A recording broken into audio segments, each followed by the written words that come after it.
Olá pessoal, vamos a mais um vídeo sobre otimização. O canto superior de um pedaço de papel com 30 cm de largura por 20 cm de comprimento é dobrado sobre o lado direito, como na figura. Como você dobraria de forma a minimizar o comprimento da dobra? Em outras palavras, como você escolheria o X para minimizar o Y? Bom pessoal, então vamos olhar aqui o nosso desenho, a nossa figura. Nós temos então uma folha de papel, 20 cm por 30 cm, e a gente vai fazer uma dobradura com esse formato, né? A gente pega a folha para cá, trazemos ela para cá de tal maneira que esse ângulo aqui seja reto, é o mesmo ângulo que nós temos aqui. A pergunta é a seguinte, qual é a medida X que minimiza o comprimento Y, que é o comprimento da dobradura?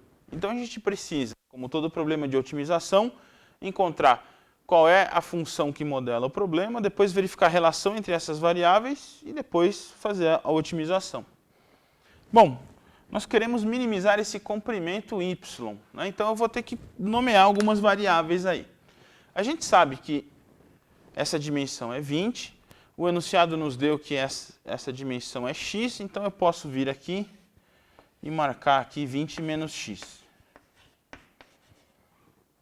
Ok? Outra coisa que a gente pode perceber, se esse tamanho aqui é x, esse tamanho aqui é o mesmo que esse, uma vez que esse ponto veio para cá durante a dobradura. Não é? Então, essa dimensão aqui, que eu vou tentar desenhar assim, isso aqui também é x. Por outro lado, se eu chamar essa dimensão aqui de z, você vai perceber que esse tamanho z é o mesmo tamanho que esse cateto desse retângulo, desse triângulo retângulo aqui. Então, o z também está aqui, ó. Ele também aparece aqui. E a gente pode, e vamos utilizar esse outro triângulo aqui. Eu vou fazer uma projeção desse ponto para cá, lembrando que aqui também eu tenho um ângulo reto. Bom, o que eu posso ver? Nesse triângulo aqui, vou botar alguns nomes. A, o B aqui, o C, D e E. Se eu perceber no triângulo ACE, eu tenho que o y, que é a dobra que eu quero minimizar, é o x ao quadrado mais o z ao quadrado. Então, o nosso modelo para o y está aqui. O y ao quadrado é o x ao quadrado mais o z ao quadrado. Eu vou chamar isso aqui de equação 1. Ela ainda não está boa, porque ela depende do x que foi fornecido, mas depende de uma variável z que a gente acabou de criar. Essa variável aqui tem que sumir. Ou seja, a gente tem que encontrar uma relação entre z e x. E a gente vai fazer isso usando semelhança de triângulos. Tá? Para tanto, eu vou precisar de uma outra dimensão aqui, ó, o tamanho CB. Ele é fácil de ser calculado, mas por enquanto vamos chamar ele de t. Vamos guardar esse tamanho aí. Talvez alguns de vocês consigam ver rapidamente.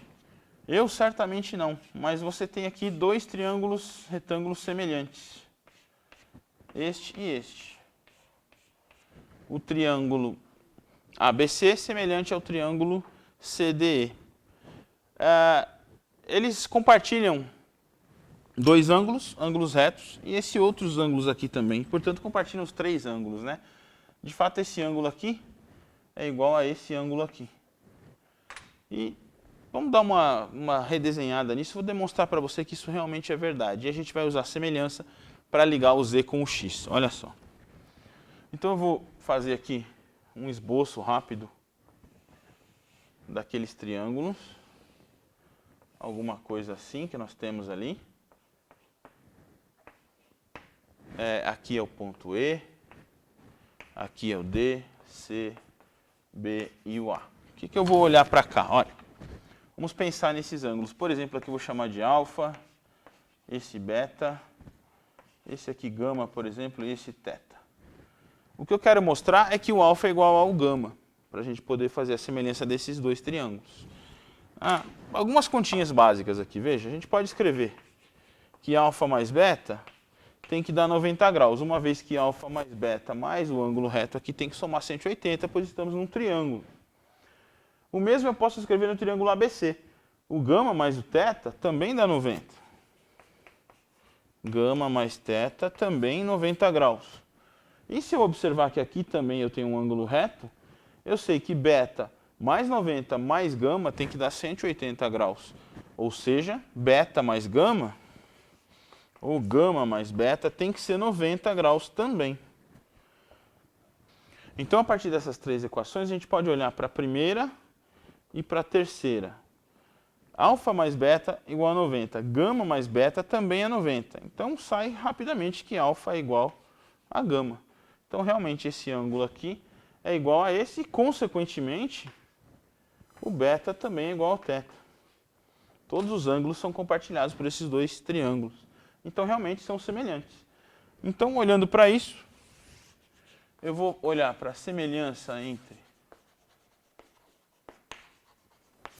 o triângulo ABC e o triângulo CDE. Veja, o que eu vou usar por aqui? Eu vou até marcar aqui. Eu vou fazer o seguinte. Eu vou olhar para a hipotenusa deste, está para a hipotenusa desse. Então, eu vou escrever Z está para X, né? Esse tamanho é o Z, você pode olhar na figura ao lado. Esse tamanho aqui é o X. E eu vou aproveitar um dos lados do triângulo que eu conheço, que é esse aqui, ó. Esse tamanho é 20, né? Então, esse tamanho aqui vai ter que estar para esse tamanho aqui, uma vez que o alfa é igual ao gama. Então, eu vou poder escrever Z está para X, assim como 20 está para T. T é esse tamanho CB que nós temos aqui. Então, nós temos aqui Z está para X, assim como 20 está para T. Eu vou chamar isso aqui de equação número 2. Você percebe que a gente resolveu uma relação entre Z e X, mas criamos uma variável nova aqui, né? O T. Mas é fácil verificar quem é esta variável. Basta olhar para cá. Esse pedacinho aqui a gente sabe que é 20 menos X. Esse pedacinho aqui é o X. Esse pedaço vai ser o T. Então, usando o teorema de Pitágoras, a gente calcula facilmente. Então, vamos aqui substituir o T. O T vai ser, então, a raiz quadrada da hipotenusa ao quadrado x ao quadrado menos o outro cateto ao quadrado. Vamos ter essa expressão. Vamos abrir esse quadrado aqui que vai cortar o x ao quadrado, né? Então, o T vai ser a raiz quadrada do x ao quadrado. 20 ao quadrado são 400, com esse sinal trocado aqui, menos 400. Menos 40x com esse aqui, mais 40x. Mais x ao quadrado com esse menos x ao quadrado. Então, vou cortar esse x com esse x ao quadrado. Percebam que eu posso, inclusive, colocar aqui 4 em evidência, né? Ele vai sair da raiz quadrada como um 2.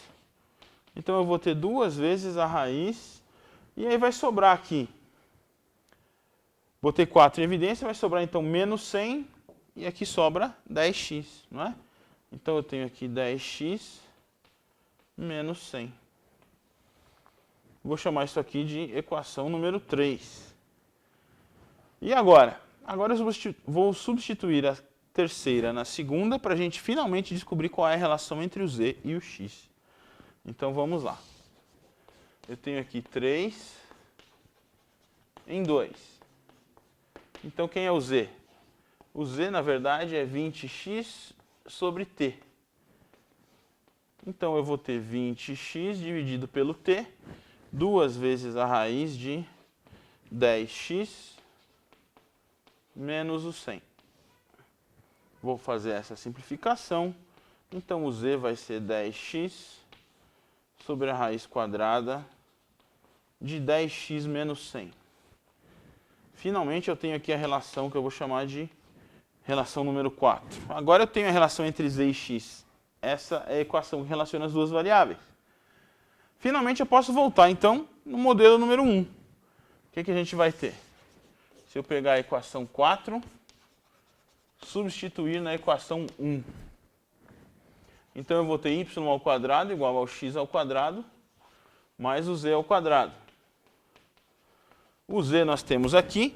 Ao quadrado vai ficar assim, pessoal. 100x ao quadrado, não é? Sobre 10x menos 100. E aí a gente vai poder tirar um mínimo aqui para verificar o que acontece. Teremos então que o y ao quadrado, se eu não estou errando aqui, vai dar 10x ao cubo menos 100x ao quadrado mais 100x ao quadrado, tudo isso dividido por 10x menos 100. A gente observa que temos outro cancelamento aqui, menos o x ao quadrado morre com mais x ao quadrado, e a gente pode colocar 10 em evidência, né? Esse aqui vai embora com esse, vai embora com esse. Y ao quadrado, então, se torna x ao cubo sobre x menos 10. Essa é uma certa função f de x. O exercício pede para a gente minimizar o y. Mas perceba que se eu minimizar o y ao quadrado, eu já estou minimizando o y. Não é? Então, não há necessidade de complicar a nossa vida colocando aqui uma raiz quadrada para minimizar a função raiz.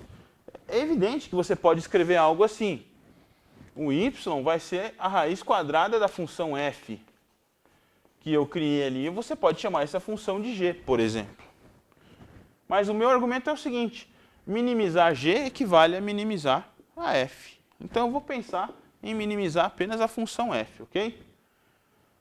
Então vamos lá. Nós temos aqui essa função. Finalmente conseguimos encontrar a função que governa o nosso exercício e agora a gente vai ter que fazer a derivada para poder estudar ponto crítico e tudo mais.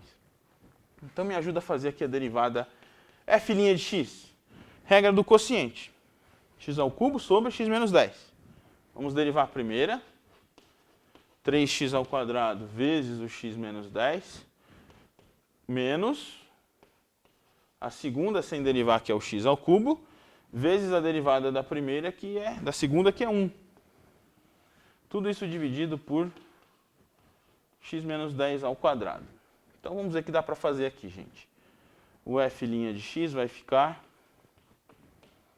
3x ao cubo menos 30x ao quadrado menos o x ao cubo.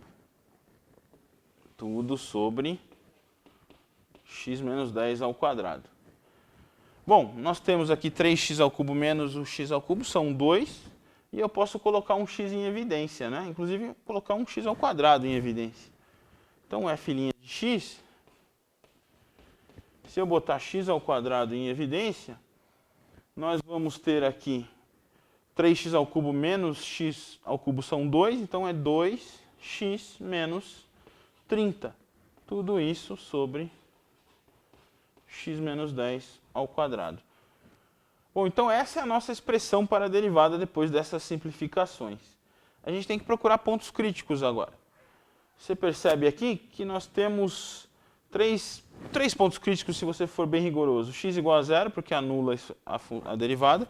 No entanto, x igual a zero está fora do nosso domínio, porque senão a gente não teria feito dobradura alguma. Não é? Então, fisicamente, o x igual a zero não nos importa. X igual a 15, esse sim está no nosso domínio. A função se anula, a função derivada. E se o x for 10, você tem uma não existência da derivada aqui. Então, basicamente, nós temos que analisar dois pontos críticos, x igual a 10 e x igual a 15. Então, eu vou fazer isso ali ao lado do nosso desenho.